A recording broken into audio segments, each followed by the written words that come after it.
दोस्तों, स्टार्ट करने से पहले मैं कुछ पंक्तियां कहना चाहूंगी। वाकिफ कहाँ जमाना हमारी उड़ान से, वो और थे जो हार गए आसमान से। लहरों के डर से नौका पार नहीं होती, कोशिश करने वालों की कभी हार नहीं होती। दोस्तों, आप सबने ये पंक्तियां बहुत बार सुनी होंगी, लेकिन ये पंक्तियां हमारे आज के गेस्ट के लिए बिल्कुल फिट है। आज हमारे 9th एपिसोड पे जो गेस्ट हैं, उनकी जितनी तारीफ की जाए उतनी कम है। उनकी जिंदगी के सिर्फ कुछ ही पन्ने पलटने पर आप अपनी जिंदगी जीने का नजरिया ही बदल जाए देंगे। She is an international basketball player. She is a model. She is a national swimmer. She is a marathon runner. She is a fitness freak and an independent Indian paraplegic athlete. Oh my God! मैं बताते बताते थक जाऊंगी, लेकिन इनकी achievements की list खत्म नहीं होगी। दोस्तों, आप सब सोच रहे होंगे कि पिछले 8 एपिसोड्स में मैं इतना नहीं बोली, तो आज मैं क्यों बोल रही हूँ। दरअसल आज हमारी जो गेस्ट है, उनका ऑरा ही कुछ ऐसा है कि इनके सामने होने से ही आप अपने अंदर की सारी ऊर्जा, आप अपने अंदर एक ऊर्जा महसूस करने लगते हैं। She is a role model for everyone. So without taking much of your time, जो मैंने पहले ही बहुत ले लिया है, I would like to introduce you all to our guest, Nisha Gupta from Mumbai. Hello, Nisha. Good evening. How are you? Hello, good evening. I'm fine, and you, ma'am? निशा, हम आपके बारे में बहुत कुछ जानते हैं, लेकिन जो नहीं जानते उनको अपने बारे में शॉर्ट इंट्रोडक्शन दे दो। ओके, सबसे पहले मैं आपको थैंक यू बोलूंगी कि आपने मुझे अपने शो पे बुलाया है। मैं एक्चुअली मुंबई से हूँ और मेरा एक्सीडेंट हुआ था जिसकी वजह से मैं व्हीलचेयर पे हूँ।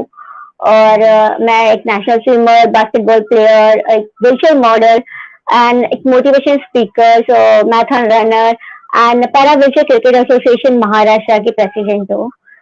तो ये मेरी शॉर्ट में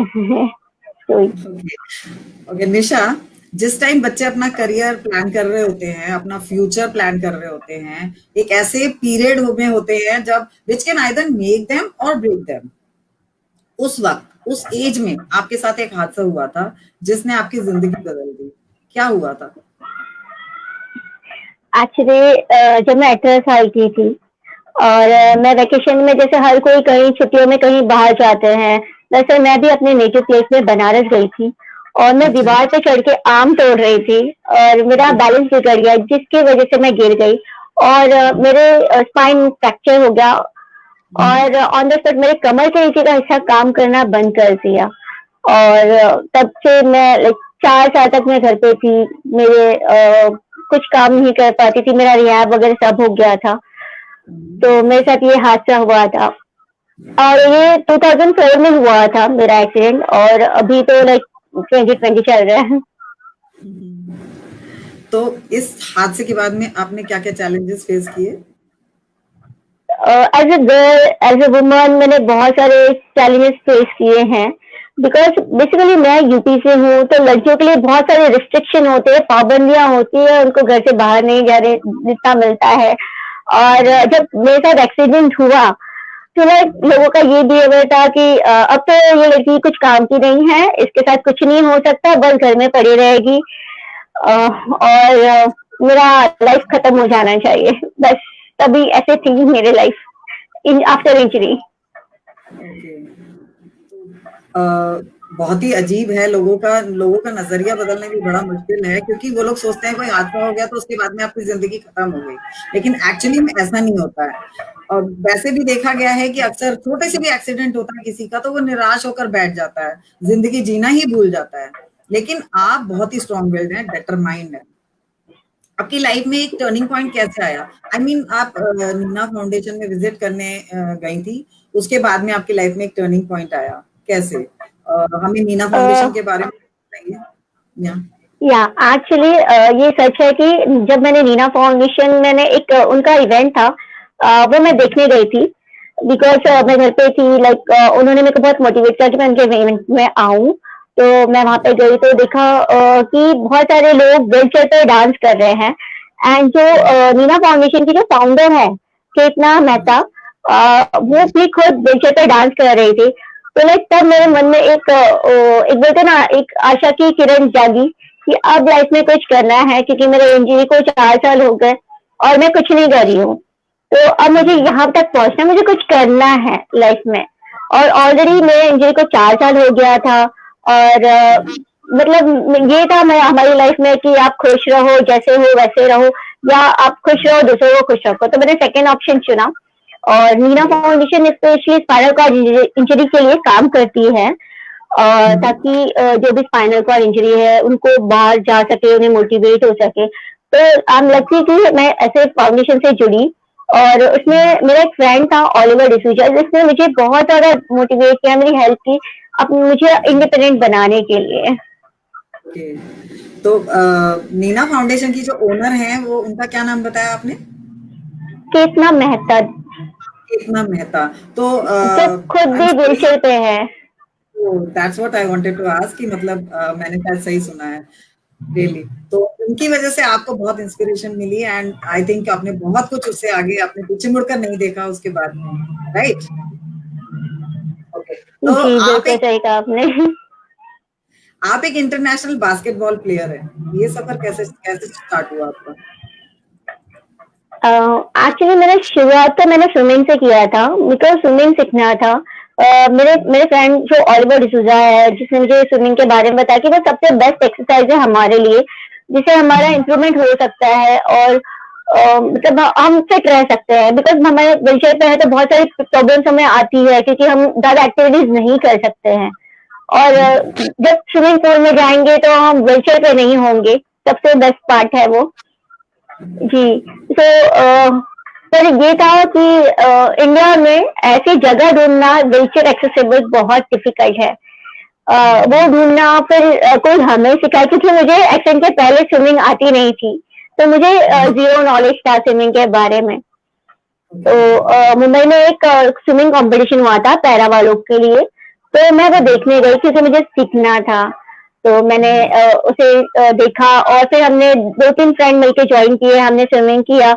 एंड देन 1 मंथ के बाद पता चला कि हमारे नेशनल टूर्नामेंट होने वाले हैं। तो जहाँ पे हम 1-1 घंटे प्रैक्टिस करते थे, वहां पे हमने 3-3 घंटे प्रैक्टिस करना शुरू किया। और मैं पहली बार इंजरी के 4-5 सालों के बाद मैं मुंबई से बाहर गई। जो घर से बाहर भी निकलने के लिए 10 बार सोचती थी, वो मुंबई के बाहर गई नेशनल खेलने के लिए। हाँ, और उस समय मुझे मेडल नहीं मिला था, बट एक कॉन्फिडेंस था, बहुत सारे दोस्त बना लिए थे, एक पॉजिटिव एनर्जी थी कि अब कुछ करना है लाइफ में। बहुत लोगों से इंस्पायर हुई, क्योंकि हम एक दूसरे से सीखते हैं बहुत सारी चीजें, तो मैं भी सीख रही थी उसमें। फिर मुझे बास्केटबॉल से मेरे एक सर है, उन्होंने मुझे मिलाया, जो खुद भी व्हीलचेयर बास्केटबॉल खेलते हैं। और फिर मैंने बास्केटबॉल भी खेला, नेशनल खेला, और देन नेशनल के बाद मैं इंटरनेशनल कैंप के लिए सेलेक्ट हुई, और फिर मैंने इंटरनेशनल भी खेला व्हीलचेयर बास्केटबॉल। तो बहुत ही अच्छा एक्सपीरियंस था। ये दिल्ली में था जब पहला नेशनल था, और मैंने तब ट्रैवल करना सीखा। तो ये मेरे लिए बहुत बड़ी बात है कि एज अ वुमन व्हीलचेयर पे रहना, अपने सामान को कैरी करके एयरपोर्ट जाना, वहां पे लाइक जाना, सब कुछ चीजें खुद मैनेज करना, सारी चीजें नई थी। डर भी था एक तरह से कि मैं कैसे मैनेज करूंगी ये सारी चीजें। तो बट वो बोलते हैं ना, जहाँ चाह होती है वहां पे राह होती है। तो बस क्या था, एक तो राह मिल गई। आप तो एक सक्सेसफुल वुमेन कह सकते हैं हम, कि आपने इतना कुछ किया है। स्विमिंग तो एक इतनी डिफिकल्ट एक्सरसाइज है, लेकिन आप कैसे कर पाती हैं इसे? एक्चुअली शुरू में बहुत डिफिकल्ट था, लेकिन जैसे हमने शुरुआत किया था, तो मैं पहले 1 हफ्ते तक एक कोने में रहती थी पकड़ के, क्योंकि कमर के नीचे का बॉडी मेरा काम नहीं करता। तो मैनेज करना बहुत डिफिकल्ट है, डर लगता है कि अगर पानी के नीचे गिर गए तो बचाएंगे कैसे, कुछ हो गया। बट फ्रेंड की मदद से उन्होंने मुझे मोटिवेट किया। तो धीरे धीरे मैंने थोड़ा सा कॉर्नर, और मैंने बैक स्ट्रोक पहले स्टार्ट किया कि हमारा फेस ऊपर होता है, तो फ्लोट करना बहुत इजी हो जाता है, क्योंकि कमर के नीचे का ऐसा काम नहीं करता। तो वो ऑलरेडी फ्लोट होता है, बस हमें अपना बॉडी को थोड़ा बैलेंस करना पड़ता है। और लाइक धीरे धीरे करके फिर मैंने 1 महीने में, और जो 3 घंटे की प्रैक्टिस थी वो बहुत इंपॉर्टेंट थी, बहुत लाइक उससे हमें बहुत ज्यादा हेल्प मिला। और जब मैं स्विमिंग पूल के अंदर जाने से पहले मैं अपने मन में एक चीज ठान लेती थी कि जो मैंने कल किया था उससे मुझे आज बेटर करना है, तो वो एक जिद था, तो उसकी वजह से मैंने सीखा। और हाथों से स्विमिंग करती हूँ मैं। Okay, it was a self inspiration, अपने आप को खुद मोटिवेट कर रही थी कि कल से बेहतर करना है आज। Very good. क्योंकि जी आम लोग जो है वो भी स्विमिंग इतनी जल्दी नहीं सीख पाते हैं। आपने तो कुछ ही दिनों में सीख के, 1 महीने में सीख के नेशनल लेवल पे पार्टिसिपेट भी कर लिया। सो दैट्स वेरी ग्रेट, जी, वेरी ग्रेट। तो थैंक यू। आपने बहुत सारे मेडल्स भी जीते हैं शायद स्विमिंग में और बास्केटबॉल में। जी या मैंने फर्स्ट टाइम में मैंने मेडल नहीं जीता था, लेकिन सेकेंड टाइम मैंने ब्रॉन्ज मेडल लिया। स्विमिंग में 3 ब्रॉन्ज मेडल है मेरे पास, स्विमिंग के नेशनल के। और अभी लास्ट 2 साल से हम महाराष्ट्र की जो वुमेन्स टीम है वो गोल्ड मेडल जीत रही है व्हीलचेयर बास्केटबॉल में। ये हमारे कोच की वजह से ये चीज पॉसिबल हुआ, क्योंकि वो हमारे लिए बहुत ज्यादा एफर्ट्स डालते हैं। और हर किसी का जो भी पर्सनल प्रॉब्लम होता है वो सॉल्व करने का भी कोशिश करते हैं, क्योंकि हर किसी का मेंटल स्ट्रेस वगैरह बहुत सारी चीजें होती है। तो हमारे कोच और लाइक उनका एक कमिटमेंट है हमारे साथ में, जो हम भी उनके लिए कोऑपरेट करते हैं। तो और उनको हम परेशान भी करते हैं, कभी कभी आर्ग्यूमेंट हो जाते हैं किसी चीज पे। अच्छा, बट बट लाइक वो इतने कूल है और इतने एनर्जेटिक है कि उनको देख के मैं बहुत ज्यादा इंस्पायर होती, क्योंकि आज की जो जनरेशन है वो इतना ज्यादा एक्टिव नहीं है जितना मैं उनको देख के लाइक मतलब बहुत मैं मोटिवेट होती हूँ उनको कि वो कैसे कर लेते हैं। तभी तो वो आप सबको इतना मोटिवेट करते हैं और आप लोग इतना आगे बढ़ पा रहे हैं। कोच जो है वो आपकी लाइफ को चेंज कर सकता है अगर आप अच्छा कोच हो तो। जी एंड बिल्कुल। 2017 में Maharashtra women's wheelchair basketball team को आप जब खेली थी, तो उसमें आपको सुधा चंद्रन ने ऑनर किया था, उसके बारे में हमें बताइए।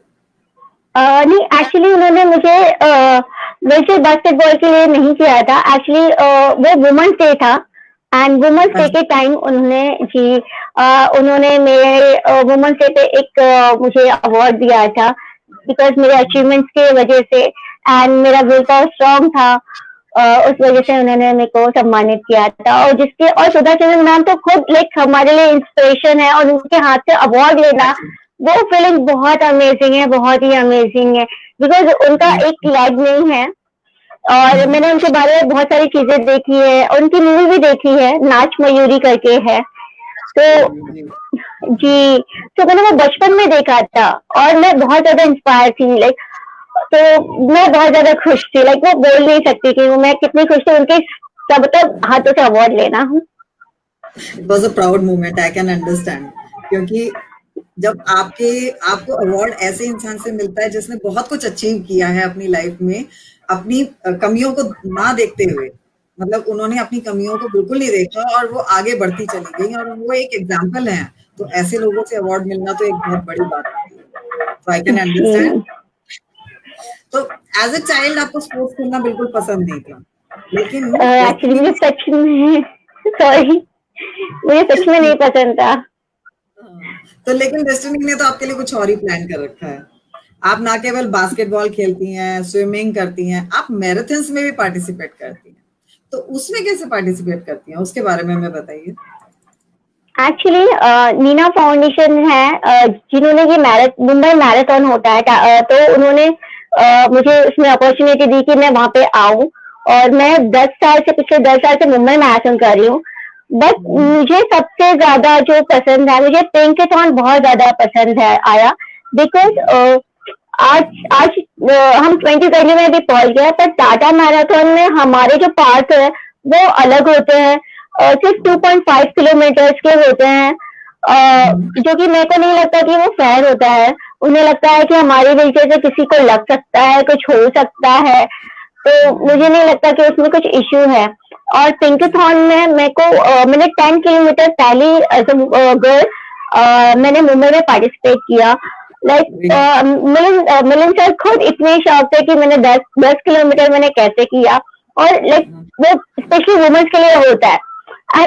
मैं भी एक वुमन हूँ, तो मैंने इसमें जब मुझे फॉर्म फिलअप करना था तो एक्सेप्ट नहीं कर रहे थे, बट मैंने उनको बताया, मेरे प्रोफाइल दिखाया कि मैंने ये किया है। देन उन्होंने वो मतलब एग्री करके फिर उन्होंने मेरे को पार्टिसिपेट करने दिया, तो लाइक वो मुझे बहुत अच्छा लगता है जब मैंने उनके साथ, बहुत सारी वुमेन्स हैं जो एक दूसरे को मोटिवेट करती हैं, तो मुझे मुझे मुझे बहुत पसंद है, मतलब कि मैं सिंक्रोथॉन में जाऊं, और मेरा ग्रेट। टारगेट है कि नेक्स्ट टाइम मैं 21 किलोमीटर करूं। ओके, तो ये जो पिंक मैराथन है इसमें आप जैसे ही व्हीलचेयर्स वाले ही होते हैं सारे वहां पर, स्पाइनल जी कॉर्ड के जो। नहीं, नहीं नहीं नहीं, ये स्पेशली वुमेन्स के लिए होता है। इसमें कोई भी वुमन जा सकती है, गर्ल्स जा सकती है, छोटे लड़कियां जा सकती है, इवन ओके, इसमें जो मम्मीज होती है वो अपने बच्चों को ऐसे कैरी करके उसमें पिंकीथॉन में वो जाती है, तो लाइक वो चीजें देखना बहुत ही अमेजिंग लगता है। रियली ग्रेट, बहुत वंडरफुल सीन होगा वो। अच्छा यस। निशा, निशा जितना भी स्पोर्ट्स में आप इन्वॉल्व हैं, सब में डेली एक्सरसाइज, स्ट्रिक्ट डाइट वगैरह चलती है, तो मतलब कैसे मैनेज करती हैं? और वैसे भी आप जो है बहुत अपनी फिटनेस फ्रीक हैं, उसके बारे में बताइए, कैसे मैनेज कर पाती हैं आप ये सब? एक्चुअली स्विमिंग स्विमिंग एक सबसे बेस्ट एक्सरसाइज है, तो जिससे हमारा स्टेमिना बढ़ता है, स्ट्रेंथ बढ़ता है, तो मैं वो करती हूँ। और देन मैंने फिर उसके बाद जिम शुरू किया, क्योंकि स्विमिंग हम हर टाइम नहीं कर पाते हैं, बिकॉज ट्रैवलिंग का इशू हो जाता है कभी कभी, मतलब नहीं हो पाता, तो मैंने जिम स्टार्ट किया। तो मैं डेली हफ्ते में 6 बार 5 बार मैं जिम जाती हूँ, अपने आप के लिए, ताकि मैं फिट रह सकूँ। एंड सैटरडे संडे हमारा बास्केटबॉल का प्रैक्टिस होता है, ओके, लाइक जिसमें जिम में मैं 1 से 1.5 घंटे रहती हूँ, और बास्केटबॉल के प्रैक्टिस के लिए हम लोग 3 से 4 घंटे हम प्रैक्टिस करते हैं। तो और डाइट का जब मैं ये सारी चीजें करती हूँ तो मैं अवॉइड करती हूँ कि मैं बाहर का कुछ भी फास्ट फूड जंक फूड नहीं खाऊं। सिर्फ मैं संडे के दिन चीटिंग करती हूँ, संडे मेरे को ओके, एक दिन मुझे लगता है कि मैं चीटिंग कर सकती हूँ। तो बस, तो मैं सिर्फ अपना डाइट फॉलो करती हूँ कि मैं बाहर की जंक फूड वगैरह कुछ नहीं खाती हूँ, घर का ही खाना खाती हूँ, और संडे का चीटिंग रहता है बस। Very good. Very good.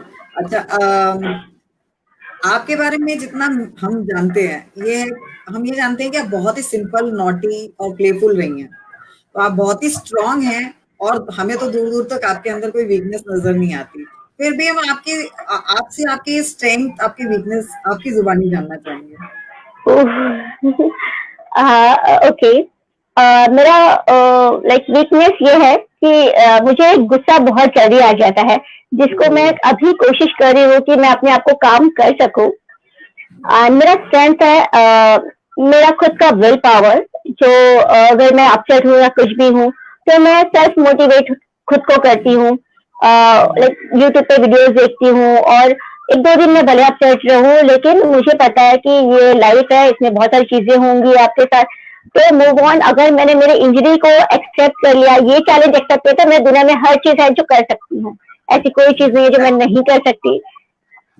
तो मैं ऐसे बिल्कुल। खुद को मोटिवेट कर। गुड गुड, तो अपने गुस्से पे काबू पाने की आप कोशिश कर रही हैं, दैट्स वेरी ग्रेट।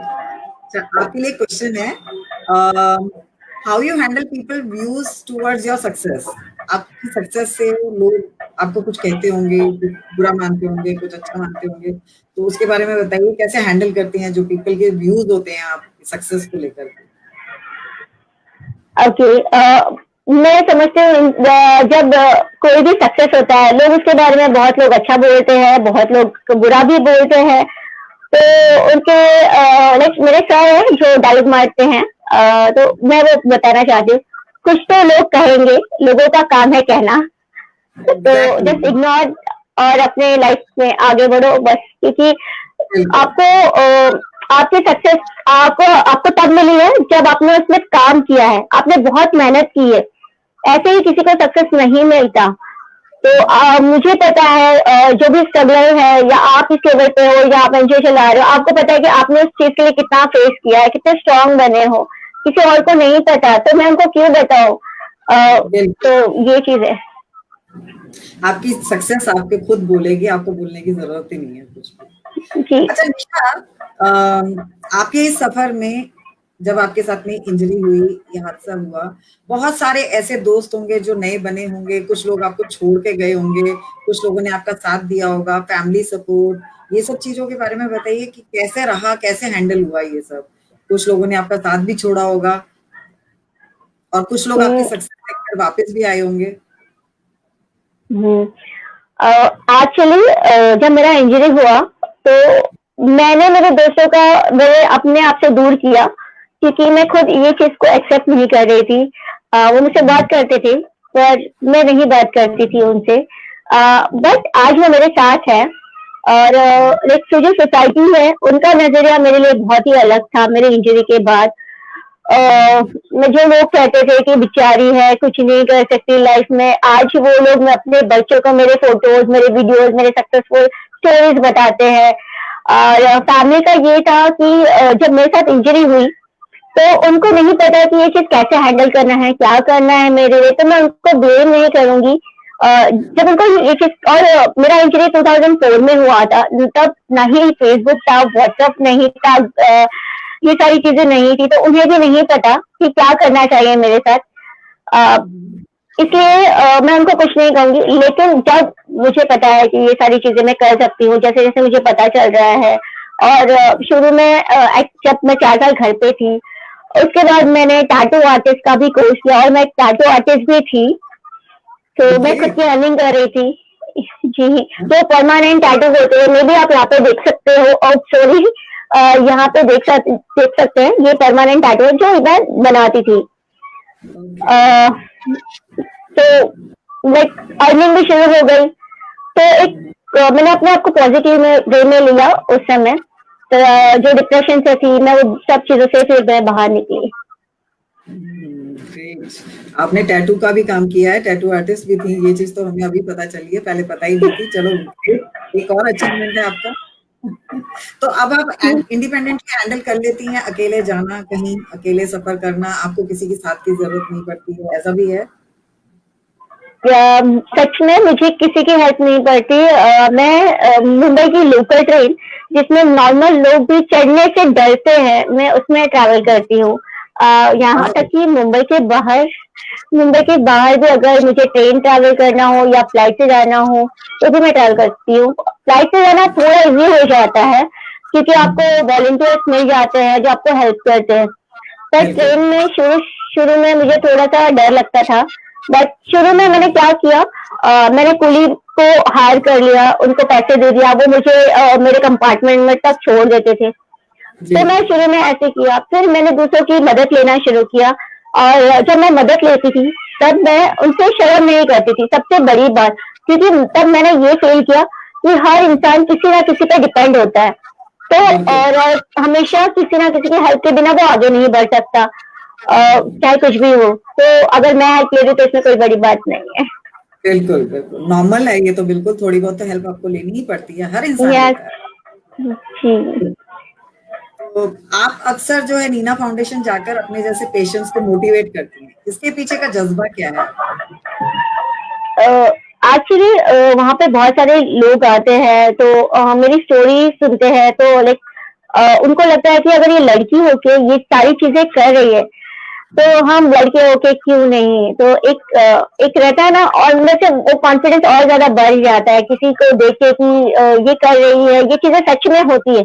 यहाँ तक कि जिस हॉस्पिटल में मेरा रिहैब हुआ था, वहाँ पे 3-4 महीने के बाद मैं एज अ मोटिवेशन स्पीकर जाती हूँ और मेरे जैसे लोगों को मोटिवेट करती हूँ, क्योंकि मैं नहीं चाहती कि जैसे मैं 4 साल एक्सीडेंट के बाद घर पे थी वो भी घर पे रहे, क्योंकि वो बहुत टफ टाइम होता है। और अभी तो सोशल मीडिया बहुत सारी चीजें एक्टिव है और बहुत सारी चीजें कनेक्ट कर पाना एक दूसरे से बहुत आसान है। ये चीजों को समझना, प्रॉब्लम को समझना और उसको कैसे एक्सेप्ट करके आगे बढ़ना, मुझे लगता है अभी तो बहुत आसान है ये सब चीजें करना, क्योंकि अभी मैं इतना अच्छे से लोगों से बात कर पा रही, लोग मेरी स्टोरी सुन पा रहे, तभी ऐसे कुछ भी नहीं था। Exactly. अच्छा निशा, एक और आपके अंदर है गुण, वो है मॉडलिंग का। आप मॉडलिंग करती हैं और स्टेज शोज भी करती हैं, हमें उसके बारे में, अपने इस पैशन के बारे में बताइए। या एक्चुअली मुझे अच्छा लगता है कि मैं बहुत अच्छे से ड्रेसअप हो, मेकअप करूँ, जैसे कि हर लड़कियों का शौक होता है। मतलब लाइक जैसे नॉर्मल लड़कियां जो एक ऐसा मॉडल कपड़े पहनती है, तो मैं भी चाहती हूँ कि मैं भी वैसे पहनूं। तो ये चीजें मुझे मॉडलिंग के लिए भी मतलब मुझे अपॉर्चुनिटी मिली। मेरी फ्रेंड पूजा बोटला, उन्होंने मेरे को ये अपॉर्चुनिटी एक बार दिया, जिसकी वजह से मैं आई। फिर उसके बाद मैंने और किया। देन अभी 2019 में मुझे बॉम्बे फैशन वीक के लिए मैंने लाइक मॉडलिंग की, जिसमें मेरे बाद बहुत सारे सेलिब्रिटीज उसमें रैंप वॉक पे उतरे। तो इट्स वेरी अमेजिंग कि मुझे लगता है कि अगर मैं व्हीलचेयर पे हूँ तो इसका मतलब ये नहीं कि मैं मॉडलिंग नहीं कर सकती, मैं एक्टिंग नहीं कर सकती। हम सब कुछ कर सकते हैं। और मैं ये लाइक दूसरों के एग्जाम्पल क्रिएट करना चाहती हूँ कि आप भी ये चीजें कर सकते हैं, जो लाइक डीमोटिवेटेड हो जाते हैं कि नहीं, शायद ये हमारे लिए नहीं है, हम व्हीलचेयर पे हैं। तो ऐसा कुछ भी नहीं है। अच्छा निशा, आप एक्टिंग में भी अपनी यहाँ किस्मत आजमाना चाहती हैं, तो हमें बताइए उसके बारे में। आपका ये भी एक पैशन है, उसके बारे में बताइए। हाँ, एक्चुअली जब टिकटॉक था तो मैं उसमें बहुत सारी एक्टिंग करती थी, मेरी वीडियोस डालती थी। और अभी भी बहुत सारे लाइक जोश है और भी चीज है, जैसे हमारे ऐप है, तो मैं उसमें अपनी एक्टिंग करती रहती हूँ। कुछ ना कुछ बबली टाइप हूँ ही मैं ऑलरेडी। तो मुझे चीजें अच्छी लगती हैं, तो मैं ये सारी चीजें करती हूँ। एंड अगर इन फ्यूचर भी मुझे कुछ अपॉर्चुनिटी मिलेगी तो मैं पक्का ये चीज जरूर करूंगी। ओके, तो हमारे व्यूअर्स में कोई भी प्रोड्यूसर डायरेक्टर है तो आपके सामने एक अपकमिंग स्टार है, तो आप इसको साइन कर सकते हैं। यस, अच्छा प्लीज निशा, प्लीज कर सकते हो मुझे। बिल्कुल बिल्कुल आपको मिलेगी opportunity and you will be successful in acting also. तो थैंक निशा, यू। आप एक रिहैबिलिटेशन होम खोलना चाहती है व्हीलचेयर बाउंड पीपल के लिए। तो इस ड्रीम प्रोजेक्ट के बारे में हमें बताइए, क्या प्रोजेक्ट है, इसमें आप क्या फैसिलिटीज देंगी और फंड्स का कैसे अरेंजमेंट होगा? ओके, सच में लाइक ये जो मतलब मेरे एक ही जिंदगी में मैंने दो लाइफ को जिया है। एक इंजरी के पहले की और इंजरी के बाद की।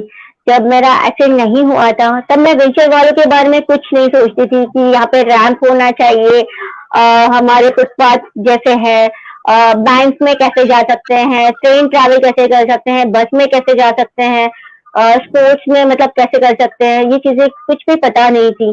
तो इंजरी होने के बाद मुझे ये सारी चीजें रियलाइज हुई। और बहुत सारी चैलेंजेस फेस करने पड़ते हैं। और मुझे लगता है कि ये रिहैब सेंटर मैंने इसलिए ही बनाने का कोशिश किया, ताकि जो जैसे मैं इंडिपेंडेंट हूँ, अपने सारे काम खुद कर सकती हूँ। आपको हर कोई एक थोड़े टाइम पीरियड के टाइम आपको टाइम देगा, बट एक टाइम के बाद आपको सारी चीजें खुद ही करनी पड़ेगी। तो मैं चाहती हूँ, जैसे मैं अपने काम खुद कर रही हूँ, तो वो रिहैब सेंटर में वो आके अपने काम खुद करना सीखे, ट्रैवलिंग करना सीखे। उनका फिजियो भी होगा, वहाँ पे जिम होगा, एक्सरसाइज होगा, और बहुत सारे उनके लिए सेशंस भी रखे जाएंगे, ताकि वो अपने आप को किसी से भी कम ना समझे और अपनी लाइफ को अच्छे से जी सके। Great thought, great, and I think it will be very successful. बहुत सारे लोग जुड़ेंगे और आपके साथ में मोटिवेट होंगे और सक्सेसफुल होंगे। अच्छा निशा, अगर आपको एक चांस दिया जाए तो अपनी लाइफ में आप क्या चेंज लाना चाहेंगी और इस वर्ल्ड में क्या चेंज लाना चाहेंगी?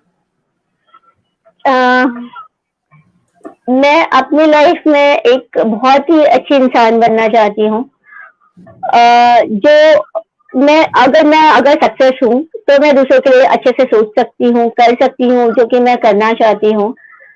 और मैं वर्ल्ड में चेंज ये लाना चाहती हूँ कि ये पूरा वर्ल्ड एक व्हीलचेयर एक्सेसिबल, ब्लाइंड के लिए भी, सब चीजों के लिए, फिजिकली चैलेंज वालों के लिए रहे, ताकि कोई ये ना कह सके कि इनकी जिंदगी खराब हो गई या क्यों मतलब जी रहे हैं, या ये सी चीजें कोई ना सोचे। इक्वल चीजें देखे, क्योंकि हम भी इंसान है, वो भी इंसान है। फर्क एक व्हीलचेयर का है, किसी के क्रचेस का है, बस, और कुछ नहीं है।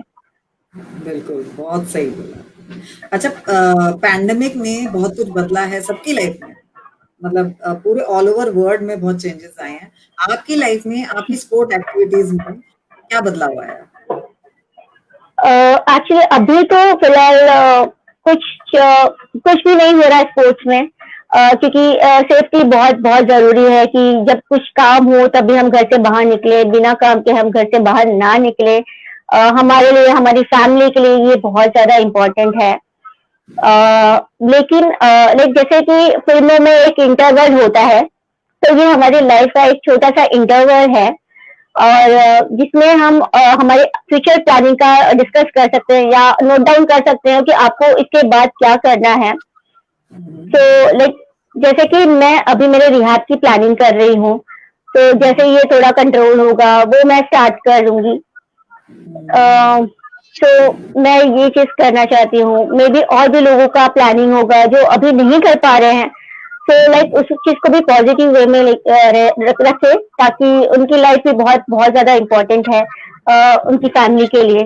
तो health is more important instead of going और टू बाद में हर चीजें तो यस। आप लोग अच्छे अपने बारे में फ्यूचर प्लान्स कर सकते हैं, बहुत कुछ सोच सकते हैं, तो बहुत जी। अच्छी बात है। अच्छा निशा, आप हमारे व्यूअर्स को जो मतलब व्यूअर्स को भी और आप जैसे किसी हादसे का शिकार हुए, निराश हुए लोगों को कोई मैसेज देना चाहेंगे? जी जरूर। मैं ये कहूंगी कि स्पेशली गर्ल्स के लिए, क्योंकि उनके लिए बहुत ज्यादा रेस्ट्रिक्शन, पाबंदियां होती हैं, उनको नीचे दबाया जाता है, खींचते हैं। वो कभी भी डिमोटिवेट ना हो। भले मेंस फिजिकली फिट होते हैं, पर वुमेन्स हमेशा मेंटली फिट होते हैं, और वो फिजिकली फिट भी हो सकती हैं अगर स्पोर्ट्स खेले या अपने आपको किसी से कम ना समझे, स्ट्रांग बने, उनका विल पावर स्ट्रांग रखे। तो मैं चाहती हूँ कि आप कभी नेवर गिव अप एटीट्यूड रखें। आपकी लाइफ में कोई भी चैलेंजेस हो, आप उनको फेस करने के लिए रेडी रहे, ताकि Exactly. आप किसी से हार ना माने। बिल्कुल सही कहा। तो Nisha, it was awesome talking to you. आप हम सबके लिए रोल मॉडल हैं, एक इंस्पिरेशन है, एंड आई बिलीव आपके इस शो को देखकर बहुत सारे लोग अपनी लाइफ से नेगेटिविटी को तो निकाल के फेंक देंगे। Nothing is impossible in life, even impossible says I am possible. तो correctly frame for you Nisha.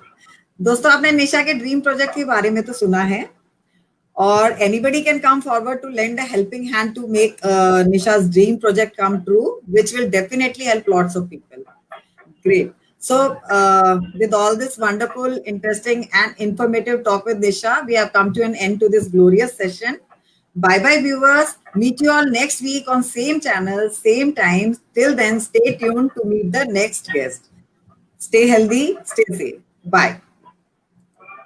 Bye, take care. Namaste.